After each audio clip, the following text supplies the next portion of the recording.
Welcome to the Three Martini Lunch. Grab a stool next to Greg Columbus of Radio America and Jim Garrity of National Review. Three Martinis coming up. So glad you're with us for the Monday edition of the Three Martini Lunch. Jim Garrity's here. I'm here. This is not a normal day, though, on the Three Martini Lunch. And for the remainder of our podcast through 2019, we are turning now to our year-end awards. This comes at a time when we've had a political flurry right before the holidays. Doesn't always happen that way. This year it kind of did, but nonetheless, we are pressing on with the great traditions of the Three Martini Lunch. So over the next week, except for Christmas Day and New Year's Day, we're going to have special podcasts. We'll be back with our next normal podcast on January 2nd. And our lineup today is most overrated, most underrated, and most honest political figure for 2019. So, Jim, without any further ado, let's kick it off. Who's your most overrated political figure for 2019? Hey, first of all, before we go any further, Greg, I want to let the listeners in on a little bit of a secret here. So Greg and I, we have our categories. We separately come up with some nominees, and we always want to pick two just in case the other guy picks the same one. We don't want to list the same one twice. But there are certain ones. So I had a whole bunch of nominees for this one, but I'm really pleased with this one. And I'd be shocked if this guy was not on your list. Beto O'Rourke. Not just the most overrated political figure of 2019. I may have selected him as the most overrated political figure of 2018. And I think you could argue that he is the most overrated political figure of the decade. The sheer hype to accomplishment ratio is just unbelievable. I hope that forever, whatever I hope Beto O'Rourke goes off with his life and spend some time with his kids, doesn't go on another Kerouacian wandering through the West like, David Banner journey. That he actually, lives a happy life. But having said that, he will forever be remembered for that Vanity Fair cover. I was born to do this. Jumping on the counters, all these other, silly things. I was unimpressed with this guy from the first time I read about him in January 2018. He always seemed like media, wish casting and their desire to believe that he was some sort of Lone Star Jesus who could win a race for the Democrats. Absolutely crashed and burned this time. I think everybody saw The Emperor Has No Clothes. That he was actually kind of there's not only was he not this inspiring figure, I think he came across as this shallow and juvenile figure who hadn't really thought through his positions and really had kind of coasted on a bunch of charisma and all that, and basically being the blank slate that other people could project their desires onto. Goodbye, Beto O'Rourke. I will not miss you. And I think you are ranking as one of the most astonishing political figures in recent memory. No, I think that's a very, very solid choice. And I did not go back to see who we chose last year, but I'd be shocked if we didn't, given how last year's campaign ended up going for Texas Senate. And Jim, there's a great silver lining here, is that Beto pandered so much during the Democratic primary season that even though the Democrats think they're more competitive now in Texas going forward, he went so far to the left on gun confiscation and so many other things. The odds of him ever being a viable statewide candidate, at least in the near future in Texas, seem very remote. I agree with that. So let's move on to one that might end up being a little bit of a surprise for folks. My choice for most overrated political figure of 2019 is South Bend, Indiana Mayor Pete Buttigieg. There is a number of reasons why Pete Buttigieg is considered to be doing well right now. He's calm, first of all, which is anytime you're looking for a change from a sitting president, you look for a personality difference. He's calm and measured. Trump's not generally all that calm and soft-spoken. And Buttigieg is very articulate. He's an intelligent guy. He was valedictorian, went to Harvard. Things that are not helping him with certain demographics inside the Democratic Party, I've noticed. But Pete Buttigieg is 37 years old, which makes him constitutionally eligible. But I'm not sure that if you look at his background, that he's the best choice here. We just found out in the past couple of weeks that he got his first job in 2007. And, Jim, I know you and I are old now, but that doesn't seem very long ago. He's twice been elected mayor of South Bend. But his record at South Bend is something that the mainstream media seems curiously uninterested in. It flared up a little bit when he was having trouble courting African-American voters, and he still is. The main thing we know from his time in South Bend is that he fired the first ever black police chief, and that certainly did not sit well. And one of the issues that we keep hearing from Pete Buttigieg is that he's a moderate. He understands the folks in the middle of the country. He's not a knee-jerk liberal. But over the course of his presidential campaign, we know that he's open to packing the Supreme Court with more justices in order to offset the additions of Neil Gorsuch and Brett Kavanaugh. That doesn't seem too moderate. It's a guy who wants to abolish the Electoral College because twice in this past 20 years it hasn't worked out for the Democrats. He's considered a moderate because he likes the public option, even though that's just the slow roll to single payer. Then there was also this curious story from this year, which, of course, the media didn't want to talk about. And it was an abortionist named Ulrich Klopfer, who apparently lived in Illinois but worked in Indiana. He recently died. And then folks found more than 2,000 jars in his garage of aborted babies. You would think that this Gosnell-like story, since it had ties to Indiana, because the guy operated in South Bend, and, oh, by the way, Buttigieg stuck up for him at times when Indiana Republicans were trying to tighten restrictions around abortion clinics, making them live up to hospital standards and that sort of thing. Buttigieg stood up for Klopfer, was very silent as this played out, and ultimately said he really hopes this story doesn't end up being political. Well, guess what? The media dutifully did their job.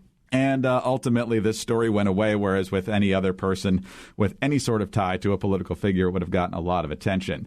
Ultimately, Jim, I think we have to conclude that Pete Buttigieg, while appealing to a certain percentage of the Democratic electorate, is fascinating to the media, and he gets a lot of attention because he's the first gay candidate for president of the United States, and the media loves candidates that check identity boxes that they haven't before. And so that's a big part of it, and there are other reasons, I'm sure.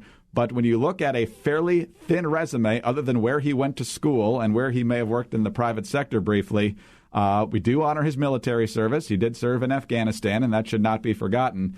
But this is a pretty thin resume for a guy who wants to be the chief executive of the United States. You know, Greg, that's a really, really good selection. I would put him on my a strong contender for most overrated of 2020. We'll see how he does. Like the guy, you know, as of this recording, he's looking pretty good in Iowa. I want to give him a little bit of credit for having such a non-traditional profile. Most people couldn't name the mayor of South Bend in any situation. They can name the head coach in South Bend, but that's about it.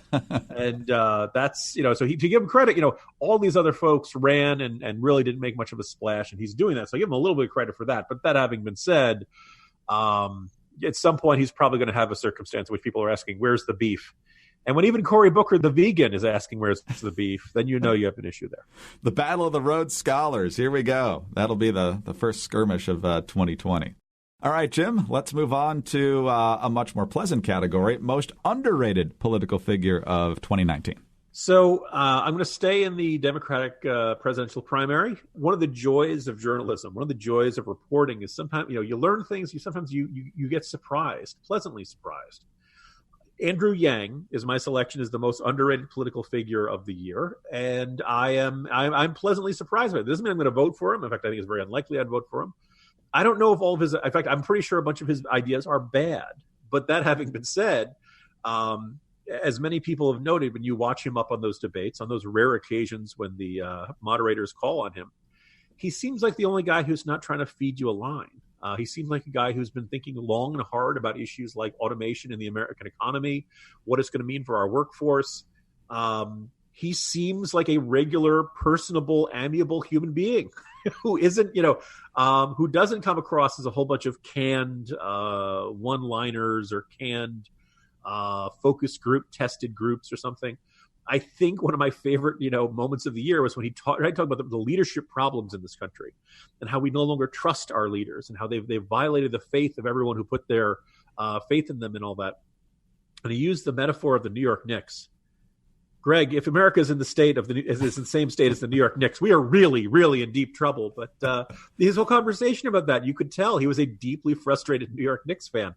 And the way the ownership and management had not been responsive to the fan base and ignored their complaints and made excuses for bad performances. Yeah, the metaphor did work for the federal government, for business leaders and the media and so many other institutions in American life. So, Andrew Yang, you're a breath of fresh air in this presidential primary cycle.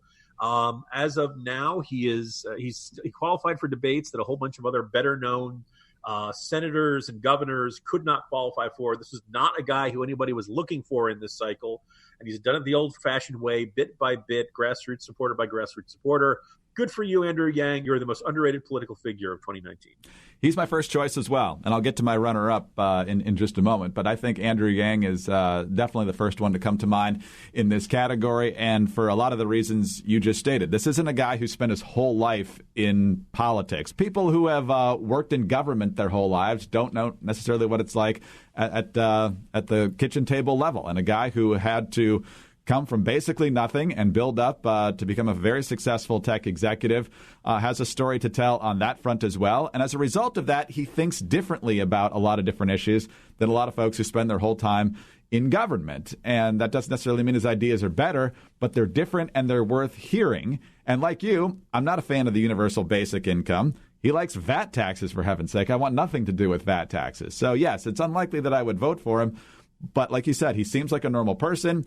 And the fact that the media is arrogantly dismissing him on the debate stage, and the only time they really ever mention him is when they're showing polling results, just shows how entrenched the system is and that it's hard for a guy to break through. Yet he has when it comes to fundraising and getting at least enough support to get on the debate stage. I'll be curious to see what he can do once the voting actually starts. The backup from me is also from the Democratic field. If you had said which 6 or 7 or whatever candidates are left on the debate stage now would be left at the end of the year, there's a couple I would have predicted that would still be there that aren't even running anymore, much less qualifying for the debates, like Kamala Harris and Beto O'Rourke. And then if you had asked me, well, who's going to be gone, who's from Capitol Hill, I would have said Amy Klobuchar probably won't last too long. But Amy Klobuchar is hanging in there. I don't know how well she's going to do. She's putting all her eggs in Iowa. But after almost being run off the debate stage and being pretty close to the edge, she's done much better. She had a good debate. I think it was in November, going after Elizabeth Warren being so vague about her math on Medicare for all. She's one of these public option people, which is still not a good idea. But Amy Klobuchar, while not necessarily the best person to work for, we learned this year, and being pretty tough on her staff, maybe throwing a few things in other people's general direction.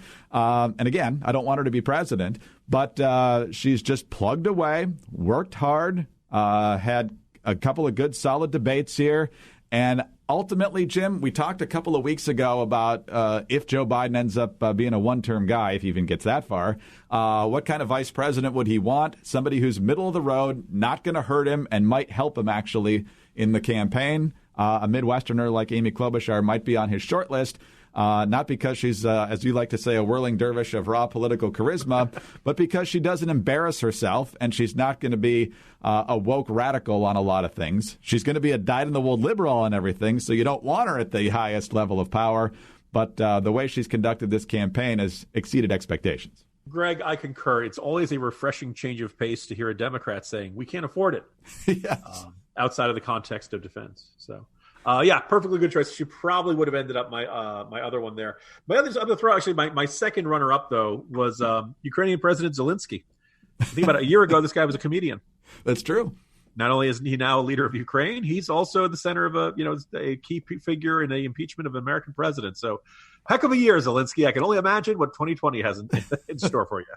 All right, let's move on to our final category. And, Jim, I know folks are tired of hearing me saying this now, but the category where the least number of politicians are eligible to win, the most honest political figure of 2019. So I'm going to begin with my runner-up because I don't think we overlap, and I think that it's worth noting. My original guess was my original nominee was going to be the distraught U.S. Special Forces soldier who spoke to Fox News' Jennifer Griffin around the time the U.S. was withdrawing its forces from northern Syria and allowing the Turks to go in against the Kurds. He was absolutely distraught as he watched the Turks attack the Kurdish forces, and he said this is the first time in his life he'd been ashamed of his country. But I thought about it, and besides not knowing his name, he's not really a political figure. That is what it's in the title there. So while I note that, I put a little gold star among that of being a powerful moment in the year's news, I did find a political figure. And I'm going to begin with a question, Greg. How often do you think Utah Senator Mitt Romney votes with the Trump administration's position? Higher than most people on Twitter seem to think. I'm going to guess somewhere in the 90s, since most of it's judicial confirmations. Yeah, it is 79.3%. Oh, okay. So you were a little over, but you are correct. You're instinct for to hear a conservative describe it. He's this never Trump sellout, and he's become a liberal. No. Now look, I and a lot of other conservatives have this attitude of, there are a bunch of Trump policies we like, but there's a whole bunch of other stuff the president does that we can't stand. The tweets, the rhetoric, the way he treats other people, the way he always, blames his staff, all that kind of stuff. Now, you look at the voting record, Romney, I think you could say, calls them as he sees them. When he thinks the president is right and when he thinks the Trump administration is right, he votes in their position, in support of them. When he thinks they're wrong, he calls them out. And call me crazy, I think that's what everyone should be doing right now. I don't think we, make the country a better place if we end up being enablers to the president and say that everything he does is hunky-dory and the call was perfect and all that stuff. But I also think that there's no I can't understand, get my head around the people like Jen Rubin's of the world or the Matthew Dowds or Max Boots, who basically renounce everything they ever stood for and become, knee-jerk, resolute, everything the president does is wrong. In a couple of these cases, they previously had called for things like moving the U.S. Embassy to Jerusalem. As soon as Trump did it, it became a bad idea. And I think is a cynical and I think fundamentally unserious way of looking at the world. I think Mitt Romney is the same guy he was a couple of years ago, same guy he was when he ran for president, same guy he was the first time he ran for president. I think he is consistent. I think he calls him as he sees him, whether people like it or not. And that, I think, makes him the most honest political figure of 2019. That is a fascinating choice, and I can't wait for the listener feedback on that one. Yeah, they'll love that one. But you do want political figures, especially your legislators, to call it like you see it. As John Roberts said back in his confirmation hearings, not that he's our favorite Supreme Court justice either, but call the balls and strikes. I think you're doing a good job here. I think you're doing a bad job here. And let the chips fall where they may. Just because you share the same party label does not mean that you have to defend everything everyone else in your party does. And it happens on both sides of the aisle, and it's very annoying, especially for those of us who don't have that instinct. We also don't have the pressure to do that since we're not elected officials. It's one of the beauties of being a podcaster. So, Jim, I want to stress heavily as I give you my choice here that this is not a Lifetime Achievement Award in the honesty category, at least this year, because the person I'm about to choose has had a very ugly chapter in not telling the truth in their past. Former South Carolina Governor Mark Sanford, he of the Appalachian Trail fame, that was his lame excuse for jetting off secretly to Argentina to be with his mistress, cost him his marriage, and cost him a lot of future political ambitions, most likely. But Mark Sanford, in case you missed it, ran for president this year. He's not running anymore. He's already dropped out. He decided once impeachment was dominating the headlines that he couldn't get any oxygen for his message, which was the fact that we've got to do something about our overspending and our massive deficits and debt. We are at $1 trillion deficits now, even in a good economic time, which is even more frightening perhaps than $1 trillion deficits when we're trying to figure out our way out of a financial crisis. We've got a $23 trillion debt. We've got unfunded liabilities way north of $100 trillion now. And for decades, at least since the mid-'90s, Republicans finally figured out a way to work with President Clinton to get the annual deficits down, and they came one vote short of a balanced budget amendment. Basically, since the early 2000s, neither party has had any interest in actually showing any sort of fiscal restraint. First, you had the Bush-Cheney administration. They were dealing with 9/11 and wars in Iraq and Afghanistan, and so that was their reason for jacking up spending not only there, but in many domestic areas as well. Obama came in, doubled the debt on top of what George W. Bush did, and President Trump, who promised to do quite a bit to reduce the debt, has done virtually nothing. In fact, he's signed every bill that's come his way, these omnibuses and continuing resolutions and so forth. And so at this point, the debt keeps piling up. We've got insolvency for Medicare coming, I think, in 2025, which, by the way, is about 5 years from now, and Social Security not too long after that. Everybody just keeps spending. Nobody's willing to do what's necessary to deal with it. He's pushing ideas like the penny plan, so slicing a penny off of each dollar. That's been thrown out there before, but nobody's actually acted on it. And it's a complicated issue with entitlement spending gobbling up more and more of the amount of taxpayer dollars we're spending here. It gets to be a bigger and bigger problem to solve, but you can't solve it if you don't even admit that the problem exists. And Mark Sanford launched an entire presidential campaign to call attention to this. Nobody paid any attention to it, but he called attention to it. And my guess is, based on where we are with the Democrats wanting everything to be free and President Trump not having any worries about spending, that we're going to just keep going down this same problem. But Mark Sanford at least tried briefly. You know, that is a very intriguing selection, Greg. I'm just going to say Mark Sanford appears on my list. I'll let you decide which category. A guessing game for the next couple of days. Mark Sanford will appear. The question is where? Oh, that's a good question. All right. Well, Jim, we have whet the appetite of our listeners, we hope. We will be back tomorrow with round 2, where we'll talk about the political figure we're most sorry to see go. We'll also be talking about rising political stars and political figures fading into oblivion. So get your list ready. See you tomorrow. See you tomorrow, Greg. Jim Garrity of National Review. I'm Greg Corombos, Radio America. So glad you were with us. Let us know your choices in these categories as well. Thanks for being with us. Subscribe to the podcast if you don't already. Leave us great reviews over at iTunes. And tune in again on Tuesday, Christmas Eve, for the next Three Martini Lunch.